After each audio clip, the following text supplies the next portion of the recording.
This is a very significant day. On the one hand, you've got the great success of the vaccine campaign with over 15 million people vaccinated.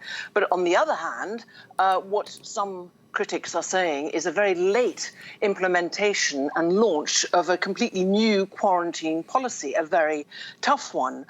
So it comes into force, has come into force today. The first guests, I understand, have now checked into England's quarantine hotels. So far, the government has pre-selected 16 hotels that have signed up to take part in this. Of course, all kinds of things like cleaning, provision of food, surveillance as well. So it's a total of 4,963 rooms that have been selected, with a further 58,000 rooms on standby, we understand.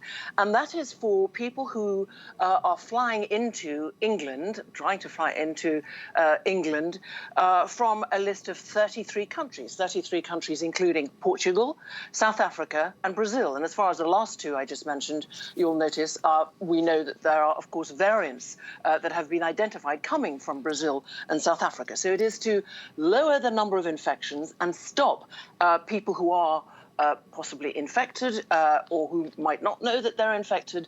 They have to have a PCR test. They must not lie. If you try and lie to the authorities as you come into one of 5 identified airports in England, amongst whom London Heathrow, Gatwick, London City Airport, Farnborough Airfield, you will risk a 10-year imprisonment and a very significant fine. So I understand very few people have come in for the moment, and that are in those hotels. But one of the concerns was the long queues in the airports and where people could actually get infected as they queue. I understand now people are being put in separate queues if they do come from those 33 red-listed countries. Benedict Pavia reporting.